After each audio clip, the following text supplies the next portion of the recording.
Diego's the immortal VP. Naku, lakad mo Getting ratted, because that is also something you want to be cautious of. We're going to get the Bloodseeker to finish things off here for Lilgun. What's your take on the Bloodseeker? You think it's a good hero in this game? Completely take you or push you out of lane. Kishka in a lot of trouble. Very good play there from Mango Rose, and that's going to be first blood as well for Atlantis. Finding the star. What's weird to me is that Sanctity has more CS than the Death Prophet. As we are praising Atlantis for their good early game, Ponyo loses his life, but still, when we look at the mid lane, usually the Death Prophet should not that easy to bring her down. Just off of that, you know, the hero is way too tanky. That was a long poke that you needed to do to actually bring her that low, and now we're gonna be seeing a fight for the first power rune. DD stolen, that's going to be Mirana definitely going down with the Astral Steps burnt by Sanctity. Yama able to keep that chase up a lot. Glyph will be forced out as well. And now looking for the Bane in the tree line, and we'll run into Ace. Beastmaster coming. Grip Swarm is available, and that's going to be enough. Wonder Boy with the Exorcism gets a couple ticks in as well, but the Bloodseeker on the side, it's onto the Mirana. No teleport available. Seeker will get the first kill for himself. There's a Roar being used as well onto the DP. DP for toes exactly. 4 versus 2 scenario about to happen, as Sanctity is going to be jumping in, but Kishka is the one to be caught inside the arrow. And there you have it. 4 heroes suddenly shows, and Void is like, well, all of that kind of information. Void down, so Lilgun will find the entry kill, at least in this top fight, and this Moonlight Shadow. A bit of a disengaging one, but they will get the jump on Sanctity as the Void Spirit is suddenly found wandering all by himself in the river. Throw the body in the river so nobody finds out that what happened to that Void to go in, because it seems like more and more as we've seen time progress, Beastmasters less frequently are the guys going in first, but he's the one getting jumped on first, as it's gonna be the Mars, but a nightmare save as the arrow misses, and the DP is being roared and under the tower as well. Beastmaster with that extra armor staying alive for as long as it's needed, because they've already taken down 2. Ponyo, Wonderboy, both down, and the Mars will be number 3, and Lilgun will find 3 kills for themselves. It took way... I love audio engineering stuff, you know, it makes games really vivid and really cool, but hey, it's a competitive game. Bane able to use the Nightmare to dodge the arrow, or, well, the spear in this case, actually, not the arrow. But that's the arena for support, so I think Lilgun's still pretty happy with that. They want to go. They want to go for round number 2. Kishka from the back as well, and will be able to get the Wukong's command, and that's something Atlantis doesn't want to fight in, but they will take down the Beast, and look at 4, 2, 3, go. That's already 2 plus 1, and run you go. Hunting this Mars down slowly but surely, as WS is about to drop, and that's a triple, and oh baby, can we get an Ultra as well, as it's going to be the hunt onto Mango Rose, and 4, 2, 3, 1, 2, 3, Ultra kill. Team wipe, Lilgun. Mongolian patience. Atlantis attempting to go to the high ground, but getting caught outside of their base. That's how squishy your mid DP is. No BKB used, no nothing. Sanctity just blows them up.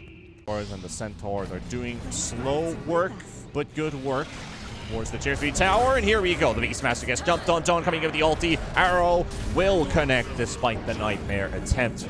And this time, Atlantis, what can he do? And a beautiful 4-man Boundless Strike. They literally walked into it, and that's gonna be all over for them.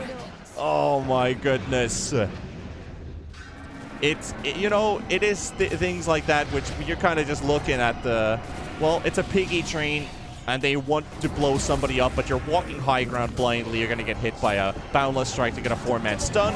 They did at least kill the Bloodseeker off, but it is a fight that does seem to be pretty difficult to win, because Sanctity and Enchantress is going to be right there in the front. Smokes are popping. Where's the detection, boys? Don't see it coming out. The Rupture is going to be on the DP. DP with the BKB and Exorcism pop. Kishka coming in with the Wukong's command off of the back line, and there's going to be a lot of BKBs popping as well. The Roar onto the Dawnbreaker, and that's killing their carry. Mango is down. WS is following as well. Kishka with the double kill on the support Monkey King and chasing onto Ayad.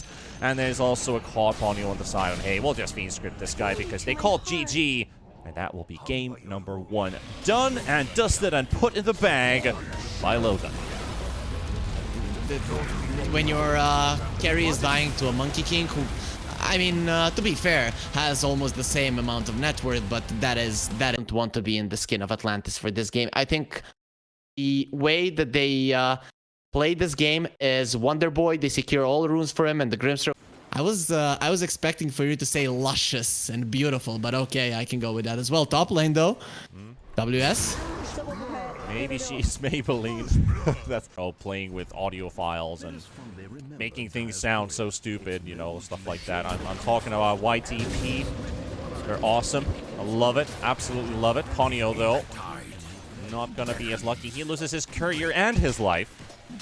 And Monkey King, Mango Rose, scary. fighting all the way to the end, but it's gonna be a double kill in the end, so that's gonna be... At least try to dodge those fights as much as possible. Yeah. On the other note, Atlantis, they try to be more aggressive. Oh, Ponyo. That's a risky route to take. Happy with the tip as well. Just throwing basic right clicks in between his 11 as well. He knows he's maxed out those times. This time around, he wanted to go for it. What's going on in the brains of Brute players, I don't know, but what's going to be going in WS? Is he just crawling with spiders? I guess that's also an option. Sanctity has the tree available, so slap one hit and throw the tree right after. Secures the last hit. No points in Jigu Master. He's just goes to show how hard of a time he's having. And the Ember, you know, if he would be higher level than the Viper, you'd be okay. But Viper is naturally an Ember counter. You burn through the Flame Guard in just a few hits, and Sand King again is dead. Yeah, it's a bit of a, well, full-out combo thrown in by the Sky and the Tiny, so you don't really get to live for long. And Ayat being chased by spiders, 4-2-3 early, so... Ghost Scepter and Blink Dagger, pretty expensive items to build on your support, but you kind of have to. Mango Rose spotted in the jungle. Kishka, what a play. He pops the arena to break the trees, and Monkey King is down. Mid-air jump, still stunned. But at first... Well, he doesn't. Bottom lane, there's going to be aggression on 11 again. There's no tower this time. Stun runs out as well. Curse will hold the Skywrath on the spot. Ace has got a lot of enemies around him, so if they got the Viper kill, they will take the Sky as well. But the Mama is here. 4-2-3. Spiders on the way. Spear as well into the Winter Wyvern. So they get a response kill. They did take 2 towers at the same time. So both of these... How you take over the world. You reproduce and you send your kids everywhere. And you know you're gonna have an army and vision every single time. And now Kishka, he sees everything. Ow, Ember. Beautiful target as well to grab. Sanctity gonna be there before the Inkswell. It doesn't even get to pop. They don't even get the Inkswell to pop by the time he's already dead. Get a second chance for it because Sanctity is walking into Ponyo. You will kill them all. Wonder Boy, they're like, let's get out of here. We don't want to be here. DPs are kicking in. We've lost the Grimstroke. And that's exactly what you do. You see a big rock elemental guy walk towards you.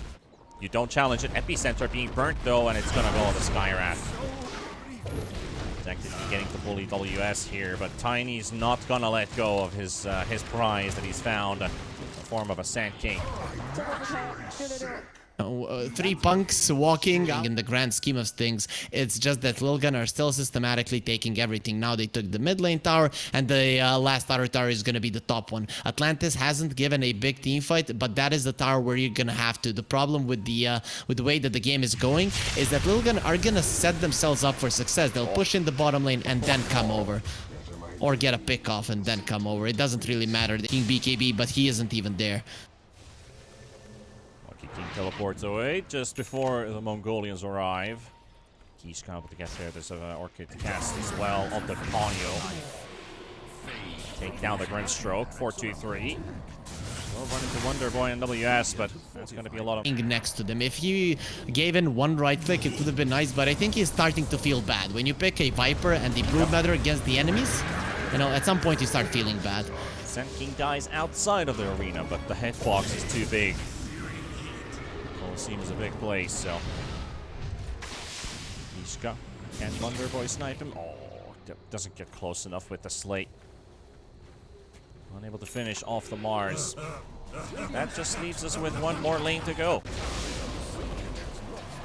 Here comes Sanctity. He's ready to go, and he's finally found the catch on the Wyvern. The one he's been looking for maybe 3, 4, maybe 5 times this game. He finally gets his Blink Stun to connect without the Wyvern getting away. And that is Mega Creeps at the same time as well. Well, not really. Range Rack's still in the bot lane, but it doesn't matter. Not in the eyes of Lilgun. It's getting quite tense right here in game number 2. There's a race to the finish line. WS goes in with the BKB. Epicenter's going to be popped as well. Mars about to drop the A on this. Drops for the first time on the Brood Mother. And Mango rolls, attempting to keep them inside the Wukong's command, but they don't have anything to hold them in place. And the Sand King is slowly dropping as 11 burns him down. And there we go. It is just a big charge from Lilgun as they close out one more. There's a curse onto the Brood Mother.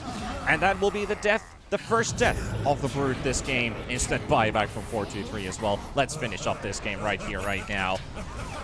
Lilgun continues to press their advantage. 11 slowly slaying Ayat inside the fountain. That's a painful death. Okay, it has been an hour. I think you call GG right now so that you don't die another 1,000 times. Yeah, there it is. It comes out, and Lilgun, the Mongolian charge, continues to go on as they take to this game, this series, and they're still undefeated in the league. 2-0 victory for them. Just the better. Do they use that throat singing when they're going into battle?